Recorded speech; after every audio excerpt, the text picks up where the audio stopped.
Yaka Yaka explique le karma de Apucho National. Suivez cette vidéo du début jusqu'à la fin. Grosse révélation, s'il vous plaît. J'ai eu combien de mois de stress quand je passais le concours pour rentrer ici. Est-ce que tu sais? De venir abandonner ça parce que d'après toi, Facebook paye l'argent. Et si demain Facebook paye plus, je fais comment? Alors que lui venait de démissionner du roi Merlin. Lui travaillait chez le roi Merlin à l'époque. Et il me dit de me démissionner pour le suivre sur Internet. Il dit, moi, comme moi, je ne suis pas manipulable. Moi, je ne suis pas influençable. Voilà, c'est moi qui suis l'influenceur. Lui, il ne peut pas m'influencer. C'est moi-même qui ai attrapé sa main pour l'emmener dans le monde des influenceurs. Parce que quand il venait nous voir, il y a Robert et moi, oui, c'était grand frère, je suis le fils des choses. C'est moi, je suis le fils de l'humoriste là. C'est moi, je suis comme si, grand frère, vraiment, j'aime ta façon de faire, j'aime ton affaire. Les messages sont encore là, hein. Les messages sont là. Quand on a attrapé sa main pour le faire rentrer, quand il a commencé à voir que les gens ont commencé à le suivre un peu, il nous a jetés comme du n'importe quoi. Et puis il est parti. Quand on a voulu se plaindre, on dit, vous êtes quitté là, vous êtes des jaloux. Vous êtes jaloux de lui. Vous faites quoi? Vous êtes jaloux de lui. L'enfant est venu, vous a dépassé. Effectivement, il nous a dépassé. Il nous a dépassé, il a tellement couru vite qu'il est rentré directement par la grande porte de la Maca. Pendant que nous, on s'en va clopin derrière. Lui, il est parti vite. Il nous a laissé dans le monde des blogueurs. Et un matin, on s'élève. Il est devenu styliste. Il a commencé à coudre Tambroya sur la toile ici. Il coud Tambroya, il vend. Il coud Tambroya parce que Broderick était sur veste qu'il vendait là. Pour moi, c'était Tambroya. Il a vendu Tambroya là jusqu'à un moment donné. Il dit que lui, il est le plus fort de tous les stylistes. Lui, il est plus fort que Gilles Touré. Il est plus fort que tous les grands stylistes d'Abidjan. Que lui va concurrencer bientôt les grandes marques. Il a fini par laisser ça à un moment donné. Il était devenu président des légionnaires. Un matin, de Bordeaux était assis par terre. Quand il s'est levé pour voir Apocho même qui dit, la vie là-haut, la vie là-haut. La vie c'est derrière, la vie là-haut, la vie là-haut, la vie c'est devant. Ah, il n'est plus supporter des artistes, il est devenu lui-même artiste. C'est-à-dire que lui seul, il a une tête, mais il a plusieurs casquettes. Lui seul, sa tête là, porte plusieurs casquettes en même temps. Blogueur, styliste, modéliste, vendeur de Tambroya, chanteur, danseur. Lui seul, il veut tout faire. C'est ça. Quand on est envieux là, quand on est envieux, quand on est pressé d'avoir l'argent, on est pressé derrière le bien matériel, on finit par se retrouver derrière les barreaux. Il est devenu chanteur. Maintenant, il se lève, il dit que lui, il est le plus debout de tous les chanteurs de Côte d'Ivoire. Il connaît chanter que tous les chanteurs. Ça m'a même dit, oui, sa chanson-là éduque les gens. Allez-y, écoutez. Il a le meilleur album que les autres chantent quoi? Les autres chanteurs de Côte d'Ivoire, là, eux, ils chantent quoi? Que c'est son fils qui chante bien. Voilà. Que dans la chanson de son fils, là, il n'y a pas Poitou a ouvert, entrons dans Poitou. Sortis de Poitou, asseyons-nous sous Poitou. Piétinons Poitou, bissons Poitou. Sa maman a dit ça ici récemment. Pourtant, dans les chansons de son fils, il y a mets ton doigt, pou, mets ton doigt, pou, mets ta main, mets ton doigt, mets devant, mets derrière, pou, allons-y là-bas, pou, enfonçons dedans, pou, ça est là, hein, chanson là, tout ça là, ça est là. Comme si ça ne suffisait pas, sa maman et lui sont allés faire concert. Ils ont pleuré derrière les gens. Les gens ont eu pitié. Ils ont payé les tickets. Ils sont allés remplir la salle pour lui faire plaisir. Alors que personne ne connaît une seule de ses chansons par cœur. Il a fait sortir un album. Il a allé se débrouiller avec tous les grands chanteurs, tels que Sidiki Diabaté, tels que Tiken Jah Fakoly, tels que qui d'autre. Il allait faire jusqu'à un dernier moment, il allait fouiller, comme il s'appelle, Ainos B, pour le faire sortir pour chanter avec. Pendant le concert, là, ils ont menti sur un cadavre. Ils ont accusé un cadavre pendant le concert. On n'a rien dit à l'époque parce que le temps de Dieu, c'est le second nom. Le temps, c'est le second nom de Dieu, comme on le dit. Ma famille a été écœurée suite à cette sortie. Les enfants de mon cousin, mon défunt frère, Soumaïla Konaté, à repleurer encore leur papa. Mais les enfants de Soumaïla ont pleuré leur papa. Ils ont vu les photos de leur papa sur la toile en train d'être vilipendé alors que le monsieur est décédé. Ils ont menti sur le monsieur, comme quoi le monsieur l'aurait abandonné. Et c'est cadavre ne peut pas se défendre. Quand on vous dit que Dieu ne donne pas crédit, mais Dieu rembourse crédit. Un cadavre ne peut pas se défendre, mais Dieu peut défendre un cadavre. Ils ont menti sur la dépouille du monsieur, sa maman et lui. Je le dis ici et j'assume. Ils ont menti délibérément sur lui. Comme quoi il aurait abandonné Apouchou. Donc pour elle, son enfant a réussi. Jusqu'à aller mentir que l'un de mes oncles qui est procureur à Abidjan serait dans la salle de concert, alors que le monsieur n'y était même pas. Le monsieur n'était même pas là. Oui, ils sont dans la salle ici. Son oncle même qui est juge est dans la salle ici. Ils ont honte. Les vidéos sont là. Alors que le juge même ne savait même pas que quelqu'un chantait quelque part. Tout ça pour se donner un genre.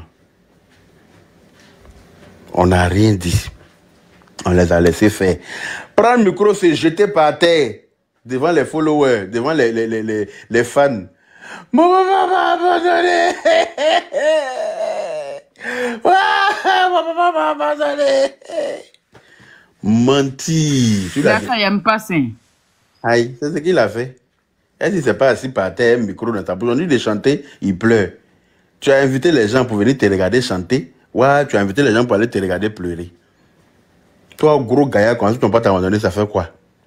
Tu es devenu un monsieur, non? Il faut te débrouiller. Mais comme c'était un mensonge, la dépouille du monsieur s'est retournée plusieurs fois dans son tombe. Mais malheureusement, il ne peut pas sortir pour se défendre parce qu'il est mort. Mais comme je vous l'ai dit, et je répète, Dieu ne donne pas crédit, mais Dieu rembourse crédit. Apouchou National a vécu ici, à Melun, avec une jeune dame avec qui il a eu un enfant. Les deux habitaient dans une... Ils ont 2 enfants, Yaka. Ah, ils ont 2 enfants. Ok, autant pour moi. Les deux étaient dans une maison de 4 mètres carrés, dans lequel il y avait un petit fauteuil jaune baobab, sur lequel Apouchou s'asseyait pour faire ses directs. C'est-à-dire que c'était un studio. Quand il s'assoit pour faire ses directs là, il va bavarder. Une chambre, Yaka. C'était un appartement, mais ils avaient une chambre dedans. Non, il n'y avait pas les chambres. Hein. Il n'avait pas les chambres, c'est moi qui te dis. Okay. C'était la pièce principale, c'était tout qui était là. Il n'y avait pas 2 pièces dedans. C'était là, et puis douche, et puis cuisine. C'était un studio.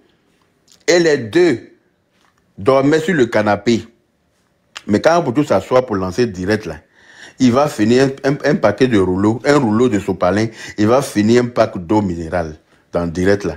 Tant qu'il n'a pas fini, est-ce que vous avez déjà entendu la fille là se plaindre un jour? Est-ce que vous avez déjà entendu la fille là dire non, j'ai sommeil, il faut finir maintenant, je vais me coucher, ou bien tu me saoules? La fille là a tout accepté de ce jeune homme. Dès qu'il est arrivé à Abidjan, dès que les choses ont commencé à prendre pour lui, parce que l'étoile de la fille là concorde bien avec son étoile. Donc la fille là lui a donné la lumière. Oui. La fille là lui a apporté de bonnes ondes. L'étoile de la fille là lui a donné la chance. Du coup, quand il a eu la chance là, alors qu'il mangeait viande de magouilla avec elle, quand Dieu lui a permis d'acheter viande de mouton maintenant pour manger, il dit que la fille là n'a pas de dents pour manger mouton là. qu'elle là, elle doit être résignée à manger viande de magouilla toute sa vie. Il allait prendre une autre, celle qui a dents pour manger viande de mouton là. C'est elle, il allait prendre. À Abidjan là-bas. Ou il peut dormir dans villa maintenant là. La fille n'a pas le droit de dormir dans villa. Elle doit rester toujours dans 4 mètres carrés là. Avec le même fauteuil jaune qu'il a plusieurs fois cassé. C'est parce que vous comprenez. Il a dit que le karma qui est là, la fille là passe son temps à pleurer en inbox. Quand je vous dis en inbox, est-ce que vous l'avez déjà vu sur la toile venir se plaindre de quelque chose ou bien venir dire que voilà ses papos ici au blogueur casser ses papos. Elle pleure en sourdine. Cette fille pleure en sourdine. Elle pleure en cachette. Et Dieu ne peut pas la laisser pleurer comme ça. Dieu va forcément agir. Tout ce qui lui arrive là, il ne sait pas que c'est le fruit du karma. C'est le fruit du... C'est-à-dire que ce que tu as semé là, c'est ce que tu vas récolter à un moment donné. Dieu n'est pas Gaou, c'est Asalfo seul qui est Gaou, elle est magicien. Asalfo, elle est magicien, eux ils sont Gaou. Mais Dieu n'est jamais Gaou. Et puis Dieu ne se presse pas. Sinon, vidéo qu'il a enregistré là, vidéo de l'argent qu'il a enregistré là, quelqu'un aurait pu lui dire, hey, ça là, faut pas tu vas publier, sinon ça va te créer des problèmes. Il aurait pu tomber sur quelqu'un qui va lui dire ça, pour lui éviter ce qui est en train de lui arriver là. Mais ça ne s'est pas fait parce que il doit payer quelque chose. Il doit payer pour quelque chose qu'il a fait. Sa maman et lui doivent payer pour quelque chose qu'ils ont fait aux gens. Ils ont menti sur un mort. Comme quoi le monsieur a abandonné Apouchou. Je ne veux pas aller dans la genèse de l'histoire, parce que je n'ai pas envie de raconter, refaire l'histoire.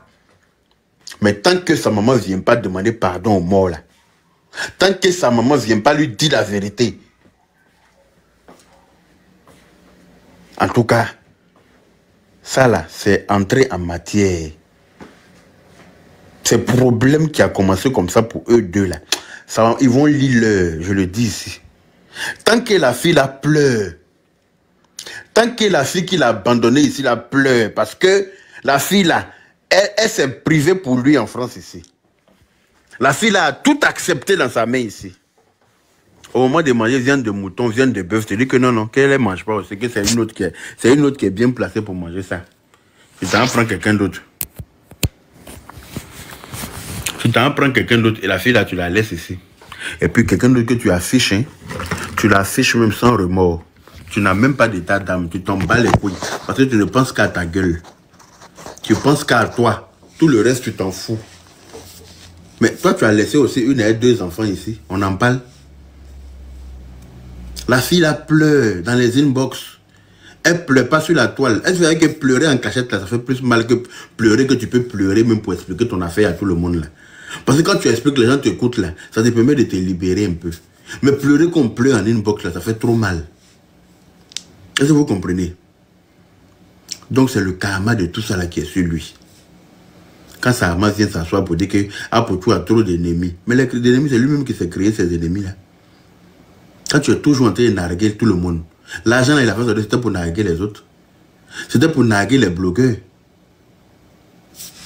L'argent là, il a fait sortir ça, c'était pour narguer les blogueurs, narguer ses collègues chanteurs, narguer, parce qu'il est toujours en train de chercher à narguer les autres. Il est toujours en train de chercher à rabaisser les autres. Il est toujours en train de chercher à montrer aux autres que c'est lui qui a réussi plus qu'eux. L'argent qui n'est même pas pour toi. On dit le petit là, tu es parti t'accrocher là. Partout où il y a l'argent, il est accroché là-bas. Partout où il y a les opportunités, il est accroché là-bas. Et puis quand il finit de prendre l'opportunité là-bas, il jette la personne comme une salle ses pieds. Il a fait ça avec nous. Il a fait ça avec, comment on appelle ça, avec Emma Louest. Il a fait ça avec Coach Amon Chic. Il a fait ça avec Hassan Ayek. Il a fait ça avec Asalfo. Il a fait ça avec le Mola. Il a fait ça avec son premier manager là, Aboukile. Il a fait ça. Et il a fait ça même avec le roi 12-12. Il a fait ça même avec Makoso. Sa femme a accouché, Makoso lui a donné 1000 €. Quand il a fini, il est venu s'asseoir pour dire que Makoso a âme dans sa maison. Que Makoso menace les filles dans sa maison et âme pour coucher avec elle. Il est venu ici sur la toile pour dire ça, ce jeune homme là. Il a fait partout, même de Bordeaux. Il s'est servi de Bordeaux pour s'attirer les légionnaires, pour dire qu'il est premier ministre des légionnaires. Il cherche toujours, c'est-à-dire qu'un opportuniste gros grain, un opportuniste né. Mais comment voulez-vous qu'il ne lui arrive pas malheur à un moment donné? Parce que comme je vous l'ai dit là, Dieu ne donne pas crédit, mais Dieu rembourse crédit. Quand tu fais du mal à autrui, si la personne n'a pas de pouvoir aujourd'hui pour te faire payer, Dieu va te faire payer tôt ou tard. Quand tu fais du mal aux gens, il ne faut pas penser que c'est en vain. Non. La personne n'a pas la force pour te faire payer, mais Dieu. Il ne faut pas oublier, c'est Dieu. Il a fait ça à tout le monde. C'est Dieu, tout le monde. Partout où il passe, ce sont ses opportunités, il regarde. Quand il voit qu'il a fini de prendre à toi ce qu'il veut là, il te jette comme une salle ses pieds. À un moment donné, il criait ici, oui, mon parrain, Fabrice Saognon, mon parrain. Vous entendez encore le nom de Fabrice Saognon dans sa bouche? Non, c'est fini. Il a fait ça avec VDA. Il a fait ça ici avec, comme Esaïe l'original. Il a fait ça ici avec le roi 12-12. Il fait ça avec tout le monde. Le gars, si il reste un peu, il va marcher sur la tête de quelqu'un pour aller s'asseoir sur la tête du Prado. Il reste un peu, il va monter ses pieds sur la tête de quelqu'un. Voilà le Prado. C'est tout ce qu'il cherche à faire. Tellement c'est un opportuniste né. C'est un envieux. C'est quelqu'un qui n'aime pas le bonheur de quelqu'un d'autre. Remarquez bien, quand il y a un buzz, c'est qui que ce soit. Quand il y a un buzz en Côte d'Ivoire, il fait tout pour sortir sa queue quelque part, pour faire éteindre ce buzz-là, pour qu'on parle de lui. C'est son travail qui est là. Même quand on a pris notre coupe à la canne, quand on a fini de prendre notre coupe nette, on n'a même pas eu le temps de savourer notre coupe qu'il était déjà sorti. Pour venir dire que non... Le père Daloa a pris l'argent du roi 12-12. Il est venu raconter une histoire rocambolesque pour modifier notre victoire de la coupe. Allez, on est en train de parler de Balthazar. Ça l'énerve. Pourquoi c'est pas lui qui a la une des journaux? Pourquoi c'est de Balthazar on parle?